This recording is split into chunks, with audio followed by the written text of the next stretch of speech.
Điện Kremlin xác nhận tiếp đón đặc sứ hòa bình của Vatican. Giữa lúc đó, chiến trường vẫn sục sôi, cận cảnh thiết giáp rồng phun lửa Nga phá đảo bãi mìn ở miền đông Ukraine. Bên kia chiến tuyến, Kiev đón đầu tên lửa Nga bằng hệ thống phòng không vạn năng RBS-70. Litva khẳng định sắp gửi tặng Ukraine hệ thống phòng không NASAMS. Nga tuyên bố phê duyệt chiến lược phát triển máy bay không người lái đến năm 2030. Đáng chú ý, Pháp chính thức tham gia đường đua siêu vũ khí, lần đầu tiên thử nghiệm vũ khí siêu vượt âm. Trong khi đó, Israel triển khai lá chắn phòng vệ toàn cầu dựa trên công nghệ AI. Tại châu Á, đảo Đài Loan cam kết hợp tác với Mỹ bảo vệ Ấn Độ Dương, Thái Bình Dương. Triều Tiên chỉ trích việc Nhật Bản tổ chức hội thảo về vấn đề bắt cóc trong quá khứ. Philippines giải cứu hơn 2.700 đối tượng được cho là nạn nhân tình trạng buôn người. Tất cả sẽ có trong chương trình ngay sau đây.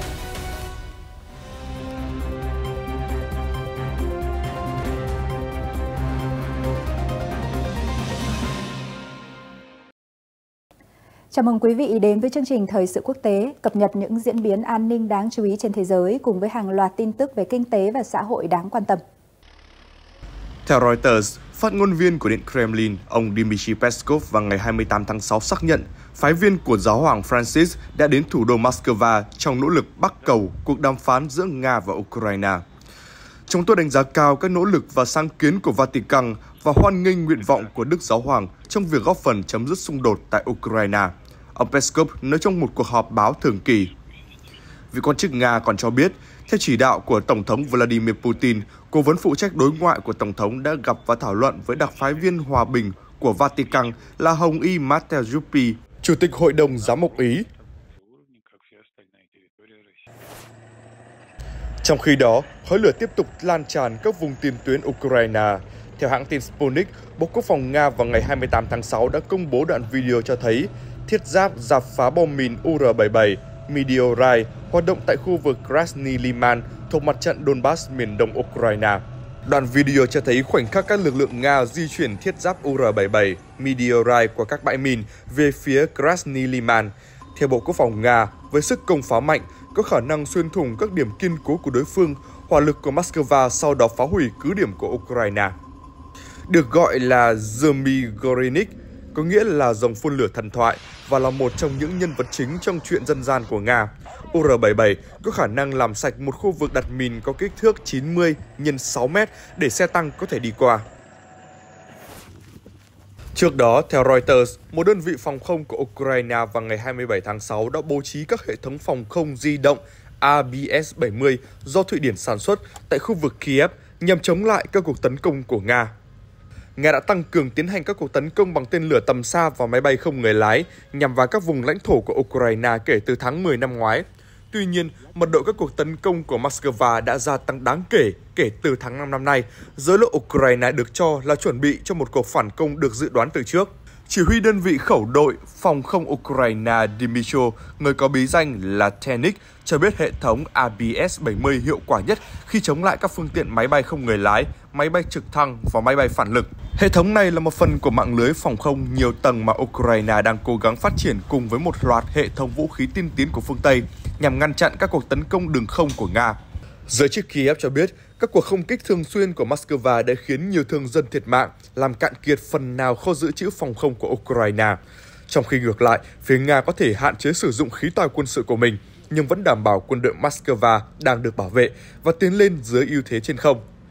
Theo Reuters, chỉ trong tháng 5, Không quân Ukraine cho biết đã bắn hạ 149 tên lửa hành trình, 399 máy bay không người lái, 7 tên lửa Kinzhal siêu thanh, 3 tên lửa đạn đạo cũng như 11 tên lửa Iskander thuộc hai loại khác nhau.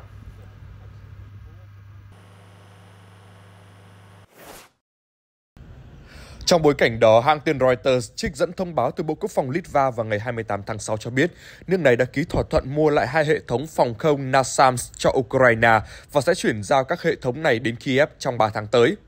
Cụ thể, trong một tuyên bố, Bộ Quốc phòng Litva cho hay nước này đang đáp ứng các yêu cầu khẩn cấp của Ukraine về việc giúp đỡ lực lượng Kiev tăng cường khả năng phòng không trước các cuộc tấn công của Nga nhằm vào các mục tiêu quân sự và dân sự. Chúng tôi đã mua các hệ thống phóng tên lửa tiên tiến NASAMS được trang bị đầy đủ để quân đội Ukraine tích hợp vào các đơn vị kiểm soát hỏa lực của họ. Do vậy, những hệ thống này sẽ bổ sung và mở rộng các hệ thống NASAMS đã được sử dụng do Na Uy và Mỹ cung cấp cho Ukraine. Bộ trưởng Quốc phòng Litva Arvydas Anušaukas cho biết, Litva sẽ xử lý việc giao hệ thống phòng không tiên tiến NASAMS cho Ukraine, đồng thời gửi thêm 10 xe bọc thép chở quân M113 đến Kiev. Bộ này cho biết thêm, trong khi đó, theo Reuters, Na Uy sẽ cung cấp thiết bị bảo trì cho các bệ phóng như một phần của thỏa thuận. Trong một bài đăng trên Twitter vào ngày 28 tháng 6, Tổng thống Ukraine Volodymyr Zelensky cho rằng đây là một đóng góp quan trọng và kịp thời trong việc bảo vệ vùng trời cũng như cho người dân Ukraine. Chúng ta sẽ cùng nhau giành chiến thắng. Trước đó, Vilnius và các nhà sản xuất bệ phóng phòng không NASAMS từ Na Uy, Kongsberg Gruppen, KOGOL đã cùng nhau ký kết thỏa thuận mua bán các hệ thống phòng không vào ngày 27 tháng 6. Giữa lúc đó, Sputnik đưa tin chính phủ Nga vào ngày 28 tháng 6 thông báo đã phê duyệt chiến lược phát triển máy bay không người lái tại nước này cho đến năm 2030. Theo tuyên bố của xứ sở Bạch Dương, tiềm năng lớn nhất của việc sử dụng máy bay không người lái là phục vụ trong lĩnh vực công nghiệp, giám sát xây dựng, khởi tạo và cập nhật cơ sở dữ liệu không gian địa lý, cũng như vận chuyển hàng hóa đến các khu vực khó tiếp cận. Chính phủ đã phê duyệt chiến lược phát triển máy bay không người lái cho đến năm 2030. Trong khoảng thời gian 6,5 năm tới, một nhánh kinh tế mới sẽ xuất hiện ở Nga liên quan đến việc chế tạo và sử dụng máy bay không người lái dân sự. Mục tiêu chính của chiến lược là nhằm phát triển máy bay không người lái cho đến năm 2030 và giai đoạn 5 năm tiếp theo đến năm 2035, chính phủ Nga cho biết trong một tuyên bố. Chiến lược này bao gồm 5 lĩnh vực, trong đó bao gồm việc kích thích nhu cầu đối với sản phẩm máy bay không người lái trong nước, đồng thời tập trung phát triển và sản xuất hàng loạt các sản phẩm này, tuyên bố cho biết thêm. Moscow cũng lưu ý các lĩnh vực khác bao gồm việc phát triển các cơ sở hạ tầng như sân bay, bãi đáp trực thăng và cảng bay không người lái, đào tạo nhân sự cho lĩnh vực máy bay không người lái, cũng như nghiên cứu cơ bản và nâng cao trong lĩnh vực hệ thống máy bay không người lái cũng được chính phủ nước này quan tâm. Ngoài ra, chính phủ Nga còn đang hình thành một dự án phát triển các hệ thống máy bay không người lái và thúc đẩy triển khai thành cơ chế quản lý chính để thực hiện chiến lược đã thông qua. Cũng tại châu Âu, hãng tin Reuters dẫn thông báo của cơ quan tài chính quốc phòng Pháp cho biết, nước này đã lần đầu tiên thử nghiệm phương tiện lướt siêu vượt âm nhằm vượt qua kể cả các hệ thống phòng thủ tinh vi nhất. Theo hãng tin Reuters, phương tiện lướt siêu vượt âm có tên là VMAX đã được phóng từ một chiếc tên lửa thử nghiệm tại vịnh Biscay ở miền nam nước Pháp vào ngày 26 tháng 6. Hiện cơ quan chưa thông tin thêm về vụ phóng, tuy nhiên dự kiến sẽ đưa ra một báo cáo chi tiết về kết quả của cuộc thử nghiệm. Hãng tin Reuters thông tin các phương tiện lướt siêu vượt âm có thể đạt tốc độ 6.000 km/h. Không giống như tên lửa đạn đạo có quỹ đạo cố định sau khi phóng, đường bay của các phương tiện này có thể thay đổi tại bất kỳ thời điểm nào trong chuyến bay, cho phép chúng vượt qua hệ thống phòng không. Nhiều cường quốc trên thế giới đang thúc đẩy phát triển công nghệ này, bao gồm cả Mỹ, Nga và Trung Quốc. Vào năm 2019, chính phủ Pháp đã ký hợp đồng với công ty hàng không vũ trụ Ariane Group để quản lý chương trình VMAX và tăng cường mở rộng hệ thống vũ khí siêu vượt âm của nước này. Tại khu vực Trung Đông, người đứng đầu cơ quan an ninh Israel Shin Bet cho biết lá chắn phòng thủ toàn cầu, một giải pháp bảo vệ dựa trên công nghệ AI, đang được chính quyền Tel Aviv phát triển cùng với một số quốc gia khác. Hãng tin Sputnik vào ngày 28 tháng 6 dẫn lời ông Ronen Bar, giám đốc cơ quan an ninh Israel Shin Bet cho biết, dự án lá chắn không gian mạng đã tiến hành những bước đầu tiên với sự tham gia của hàng loạt liên minh. Cơ quan an ninh Shin Bet đã sử dụng hiệu quả công nghệ AI để ngăn chặn các mối đe dọa tấn công cực đoan và công nghệ này được tích hợp vào hệ thống xử lý một cách tự nhiên, ông Ronen Bar cho biết thêm. Người đứng đầu cơ quan an ninh Israel cũng đã nhận ra rằng không thể nào thành công trong chiến tranh hiện đại bằng những phương thức lạc hậu. Ông nói công nghệ AI đã phát hiện một lượng đáng kể các mối đe dọa. Israel đang nghiên cứu sâu về mạng lưới và thấy rất rõ những gì đang xảy ra trong đó, các hoạt động gián điệp, hành động tấn công cực đoan và ảnh hưởng của nước ngoài.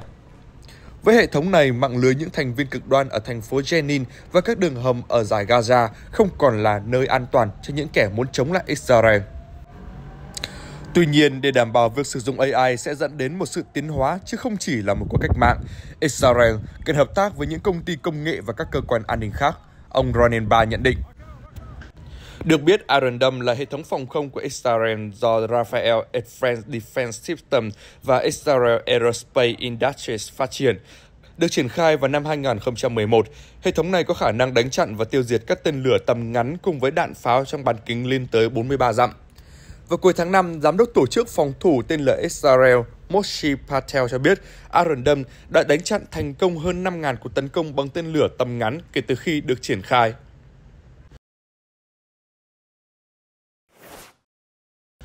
Khu vực châu Á cũng có nhiều diễn biến đáng chú ý. Bà Thái Anh Văn, lãnh đạo Đài Loan mà Trung Quốc tuyên bố chủ quyền vào ngày 28 tháng 6 đã tiếp đón một phái đoàn Quốc hội Mỹ ở Đài Bắc. Theo Kyodo News, bà Thái đã cam kết Đài Loan sẽ hợp tác chặt chẽ với Mỹ trong nỗ lực bảo vệ hòa bình và ổn định ở khu vực Ấn Độ Dương-Thái Bình Dương.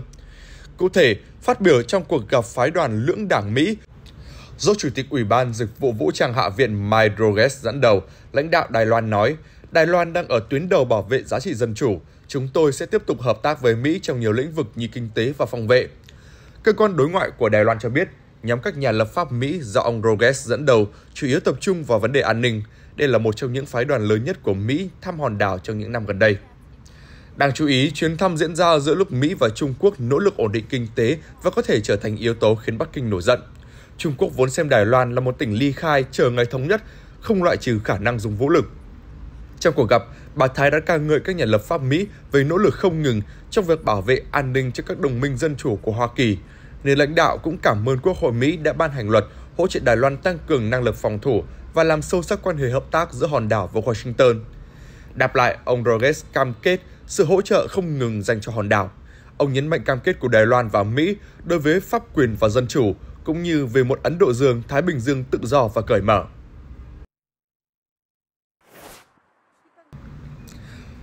Kyodo News vào ngày 28 tháng 6 cho hay, Triều Tiên vừa chỉ trích việc Nhật Bản tổ chức một hội thảo chuyên đề về vấn đề bắt cóc công dân Nhật Bản của Bình Nhưỡng trong quá khứ. Truyền thông Triều Tiên nhắc lại rằng vấn đề đó đã được giải quyết. Cụ thể, hãng thông tấn Triều Tiên KCNA dẫn lời ông Ri Pyong-dok, một nhà nghiên cứu tại Viện Nghiên cứu Nhật Bản thuộc Bộ Ngoại giao Hàn Quốc nhận định, nhờ sự hào hiệp và chân thành của Triều Tiên mà vấn đề công dân Nhật Bản bị bắt cóc đã hoàn toàn được giải quyết và không thể đảo ngược. Được biết, hội thảo chuyên đề trực tuyến của Liên Hợp Quốc được Nhật Bản, Hàn Quốc, Mỹ và EU đồng tài trợ tổ chức sẽ diễn ra vào ngày hôm nay 29 tháng 6. Tại Tokyo, phát ngôn viên hàng đầu của chính phủ Nhật Bản Hirokazu Matsuno bác bỏ luận điệu vụ việc đã được giải quyết từ phía Triều Tiên. Điều đó là hoàn toàn không chấp nhận được. Chúng tôi sẽ nỗ lực hết sức để giải cứu các nạn nhân sớm nhất có thể. Ông Matsuno, Chánh văn phòng nội các kiêm Bộ trưởng phụ trách vấn đề bắt cóc, nói trước báo giới. Ông Matsuno dự kiến có bài phát biểu quan trọng tại sự kiện trực tuyến. Được biết, Nhật Bản đã chính thức liệt kê danh sách 17 công dân bị Triều Tiên bắt cóc trong những năm 1970 và 1980. Tokyo cũng nghi ngờ Bình Nhưỡng có liên quan đến nhiều vụ việc mất tích khác. Trong khi đó, có 5 người đã hồi hương vào năm 2022, 12 người khác vẫn chưa rõ tung tích. Tại một sự kiện diễn ra ở Tokyo vào hồi tháng 5, Thủ tướng Fumio Kishida nhấn mạnh ông sẵn sàng hội đàm với Chủ tịch Triều Tiên Kim Jong-un để giải quyết vấn đề. Ông Kishida cũng muốn hai nước tổ chức các cuộc đàm phán song phương cấp cao để từ đó tổ chức một cuộc họp thượng đỉnh. Trong bài viết vừa qua, nhà nghiên cứu Triều Tiên Ri Pyong-dok cho rằng việc Nhật Bản kiên định đưa vấn đề bất khả thi ra trường quốc tế chỉ lãng phí thời gian. Đồng thời, ông cho rằng động thái tìm đến Mỹ để kiếm giải pháp chỉ bác bỏ lập trường của ông Kishida, người đã kêu gọi tổ chức thượng đỉnh Nhật Bản, Triều Tiên mà không có điều kiện tiên quyết.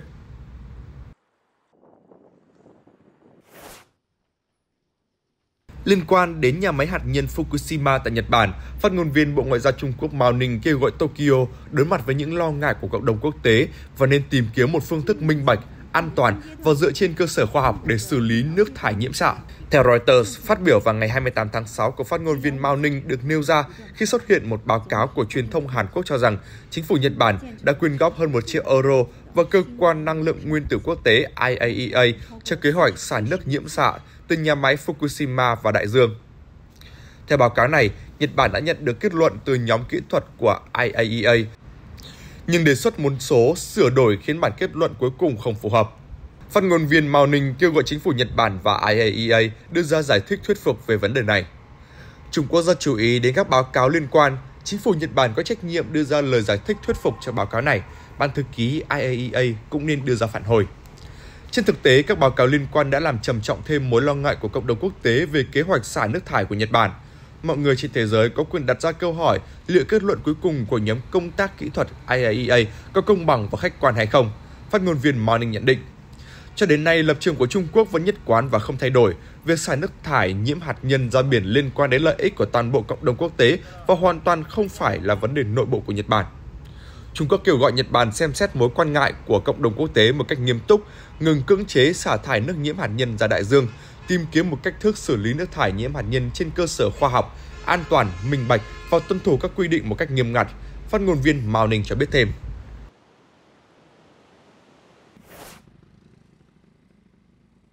Trong khi đó, theo Reuters, các nhà chức trách Philippines vào ngày 27 tháng 6 đã đột kích vào một tòa nhà thương mại ở ngoại ô Manila, giải cứu hơn 2.700 đối tượng, được cho là nạn nhân của tình trạng buôn người. Được biết, đây là một phần trong nỗ lực trấn áp một tổ chức tội phạm mạng của giới chức nước này. Vào ngày 28 tháng 6, cảnh sát tiếp tục công tác điều tra tại khu phức hợp nói trên.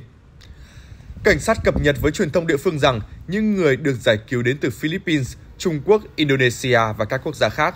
Họ bị lừa làm việc cho các trang web trò chơi và phải thực hiện các hành vi lừa đảo. Cảnh sát vẫn đang xác định các nhân công đó có phải là thành viên của một tổ chức hay nạn nhân nạn buôn người hay không. Công dân nước ngoài được xác nhận là nạn nhân sẽ được hỗ trợ hồi hương. Hồi tháng 5, các nhà lãnh đạo Hiệp hội các quốc gia Đông Nam Á ASEAN đã bày tỏ lo ngại về số vụ buôn người ngày càng tăng trong khu vực. Trong đó, người lao động bị ép buộc thực hiện hành vi lừa đảo trực tuyến.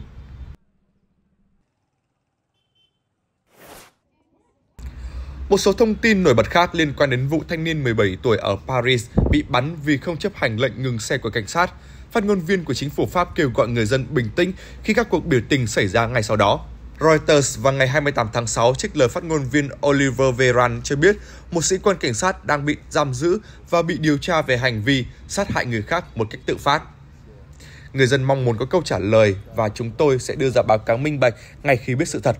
Tuy nhiên, chính phủ kêu gọi sự bình tĩnh vào lúc này khi mọi người không kiểm soát được cảm xúc, ông Véran nói thêm. Các công tố viên cho biết vụ nổ súng tại thành phố Paris xảy ra trong ngày 27 tháng 6 khi một thanh niên không tuân thủ hiệu lệnh dừng xe, cảnh sát đã bắn vào cậu bé và cậu không qua khỏi sau đó.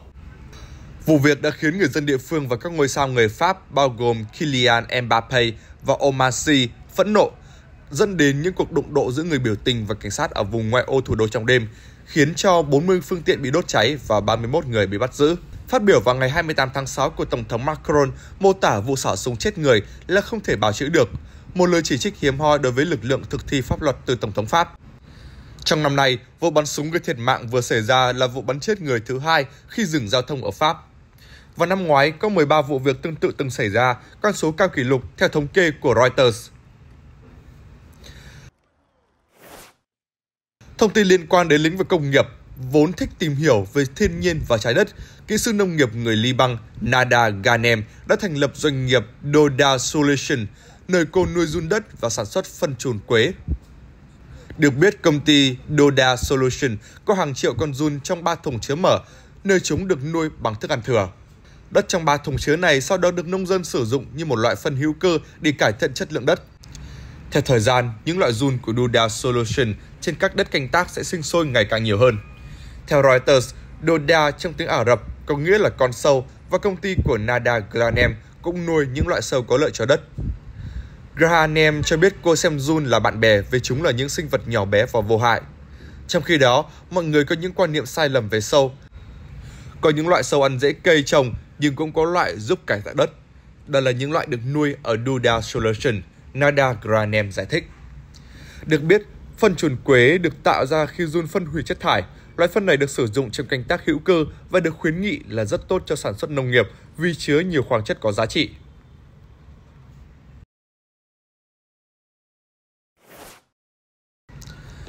Theo Reuters đưa tin, cảnh báo chất lượng không khí tại một số thành phố của Mỹ đã bắt đầu có hiệu lực vào ngày 28 tháng 6, trong bối cảnh khói từ các đám cháy rừng ở Canada tiếp tục bao trùm nhiều khu vực của nước láng giềng.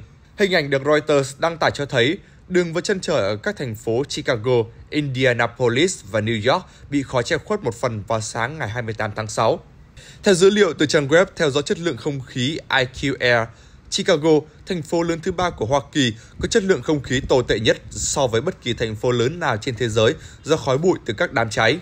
Trước đó, vào đầu tháng này, dữ liệu của IQ Air cũng cho thấy New York là thành phố lớn ô nhiễm nhất thế giới khi khói mù từ những đám cháy rừng ở Canada bao trùm khu vực Đông Bắc và các tiểu bang thuộc vùng Trung Đại Tây Dương của Hoa Kỳ. Giới chức Ý đang tìm kiếm một du khách vẽ bậy lên bức tường của đấu trường La Mã. Bộ trưởng Văn hóa Ý, ông Gennaro Sangiuliano kêu gọi phần xử phạt nghiêm khắc với cá nhân này để làm gương.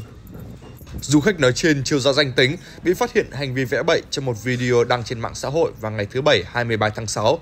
Khi đó, anh ta và bạn gái đã vẽ nguệch ngoạc tên của họ, Ivan và Hailey, 23, lên bức tường của bên trong đấu trường La Mã. Nam du khách vẫn mỉm cười khi người quay video của trách anh ta. Trong tuyên bố đưa ra vào ngày thứ Hai 26 tháng 6, Bộ trưởng Văn hóa Sangiuliano đã lên án hành động phá hoại một trong những địa điểm nổi tiếng nhất thế giới là rất nghiêm trọng. Tôi hy vọng người thực hiện hành vi này sẽ bị xử phạt nghiêm khắc theo pháp luật Ý, ông nói thêm. Theo hãng tin ASA, cảnh sát Ý đang tiến hành điều tra và người đàn ông trong video có nguy cơ bị phạt ít nhất 15.000 euro và đối diện án tù lên đến 5 năm. Được xây dựng cách đây 2.000 năm, đấu trường La Mã là đấu trường lớn nhất trong đế chế La Mã, từng là nơi tổ chức các trận đấu, hành quyết và những cuộc săn thú của các đấu sĩ. Ngày nay, nó là điểm thu hút khách du lịch nổi tiếng nhất của Ý. Theo hãng tin ANSA, các bức tường của công trình cổ đã nhiều lần bị phá hoại. Hàng chục du khách đã bị bắt trong những năm gần đây do vẽ bậy hoặc cố gắng lấy trộm mảnh vỡ của các bức tường. Bộ Văn hóa Ý vào ngày 27 tháng 6 công bố đã tìm thấy bức bích họa tại thành phố cổ Pompeii, nơi đã bị chôn vùi sau thảm họa núi lửa phun trào cách đây 2.000 năm. Giám đốc công viên khảo cổ Pompeii, ông Gabriel Jorchiger cho biết, ngôi nhà trước mặt chúng ta đã bắt đầu được khai quật từ gần một thế kỷ trước. Bức bích họa này được gọi là Xenia, mô tả trái cây, bánh mì cắt lát và ly rượu, lấy cảm hứng từ những món quà chào đón hoặc tặng cho khách mời. Xenia tương đối phổ biến, nhưng điều đặc biệt ở đây là một số loại gia vị như nước sốt, hạt lựu, trà la, hái óc chó và vòng nguyệt quế đã xuất hiện trong bức tranh. Thoáng lướt qua, người xem sẽ ngay lập tức nghĩ đến hình ảnh món pizza ngày nay. Thế nhưng Reuters bình luận rằng đây không thể là món pizza như chúng ta biết, dù cho vị trí địa lý của Pompeii khá gần thành phố Napoli, quê hương của món pizza. Truyền thống, nguyên liệu chính của món bánh đặc sản này là cà chua và phô mai mozzarella. Và thực tế là vào 2.000 năm trước, đây là những thứ hoàn toàn xa lạ với người dân Pompeii. Bức tranh được tìm thấy trong phòng khách ngôi nhà có lò nướng bánh. Giới khảo cổ đã tiếp tục nghiên cứu ngôi nhà từ tháng 1 năm nay, sau khi khu vực được khai quật một phần vào cuối thế kỷ 19. Pompeii, cách thành phố Napoli 23 km về phía đông nam, từng là đô thị với hơn 13.000 dân trước khi bị chôn vùi dưới tro bụi và đá vụn do thảm họa núi lửa Vesuvius phun trào vào năm 79. Giới chuyên gia ước tính sức công phá của vụ phun trào tương đương với nhiều quả bom nguyên tử được kích nổ cùng lúc. Di tích Pompeii được phát hiện lần đầu tiên vào thế kỷ 16. Trong thời gian gần đây, một phần khu di tích đã trở nên nhộn nhịp hơn. Phần lớn hoạt động bảo tồn di tích Pompeii có thể thành công là nhờ vào dự án trị giá 105 triệu euro được tài trợ bởi Liên minh châu Âu. Những tin tức vừa rồi đã kết thúc bản tin của chúng tôi ngày hôm nay. Một lần nữa cảm ơn quý vị và các bạn đã quan tâm theo dõi. Còn bây giờ xin chào và hẹn gặp lại.